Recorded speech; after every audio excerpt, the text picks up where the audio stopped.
is Sophie the Shadow Hunter, and today I'm doing my May 2020 wrap-up. I read a total of 7 books, which is probably the most books I've read this year, probably since January or February. I think I read between 7 to 8 books in those months each. So please let me know in the comments down below or post a video what you read this month, what you read in May, and what you want to read in June for the rest of the summer. So let's get started. So I think the first book I read was Radio Girls by Radio Girls by Sarah Jane Stratford. I really enjoyed this book. This book had history, it had writing. I just loved her personality. I really enjoyed this book, and I gave it, I think, a 5 out of 5 stars on Goodreads. So this book takes place in London during 1926.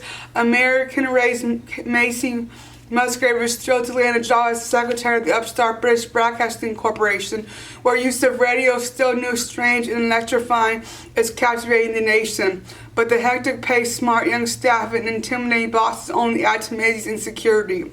Soon, she is seduced by the work, gaining confidence as she arranges broadcasts for the most famous writers, scientists, and politicians in Britain. She's also caught in the growing conflict between her two bosses, John Reith and the former Director General of the BBC, Hilda Matheson.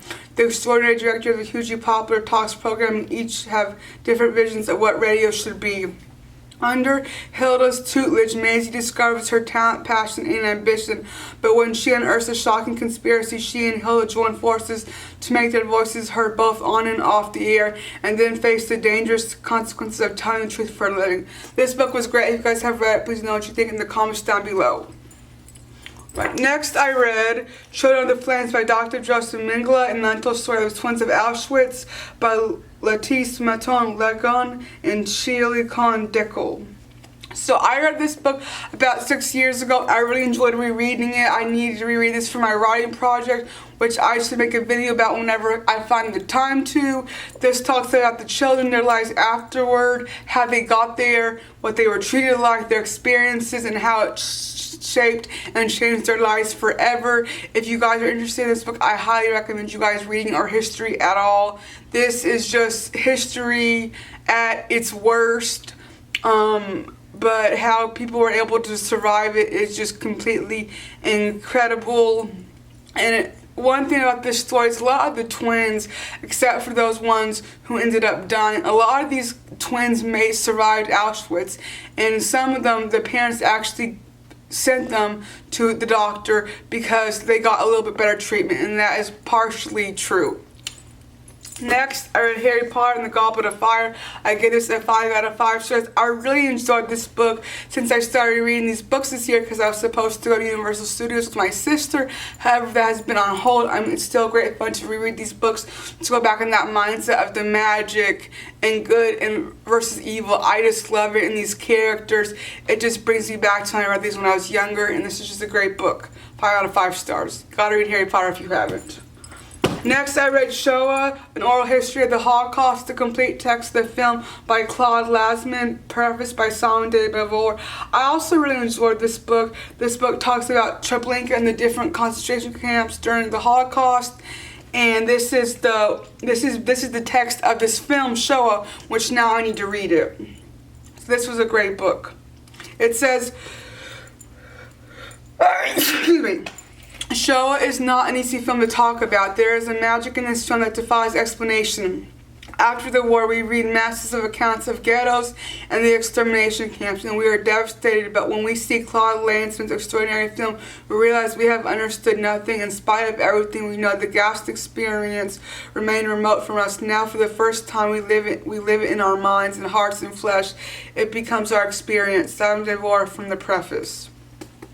So this is a great shocking book. You guys should check it out. Next, I read 50 Children by Stephen Pressman, a one ordinary American's couple extraordinary rescue mission in the heart of Nazi Germany. This book was I loved it. These two parents who had children on their own risked their lives to save 50 children, and they would have saved more. They put so much planning, money, responsibility, and strength on their relationship and their children to save 50 children that were not their own.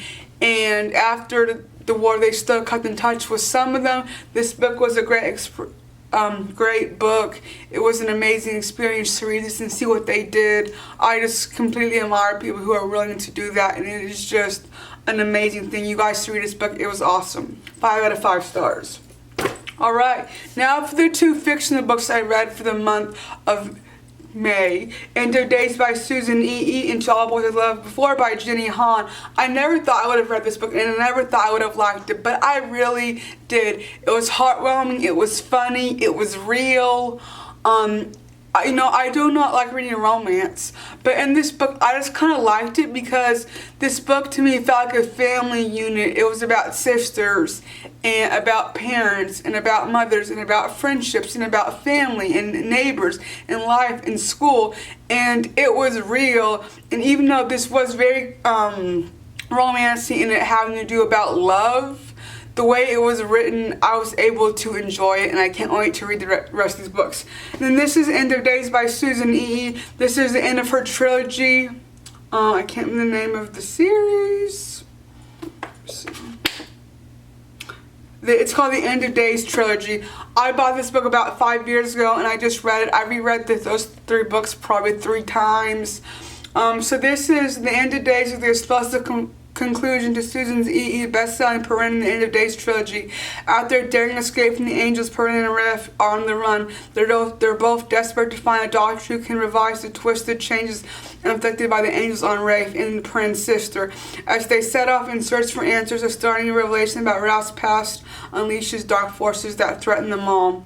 When the angels release an apocalyptic nightmare into humans, both sides are set on path towards war. An unlikely alliance forms and strategies shift who will emerge victorious. Forced to pick up sides in the fight for control of earthly realm, Raph and Perrin must choose their own kind or each other. So I was great to finish the series. Like I said, I waited way too long to read this book. I bought it right after it came out, and I should have read it then. But I really struggled kind of with reading. Well, it's not necessarily a struggled. I am open to reading pretty much anything except for romance, and I really like fantasy if it's good and well written. And with books like those, it's just kind of a little bit hit or miss for me, but I love those books.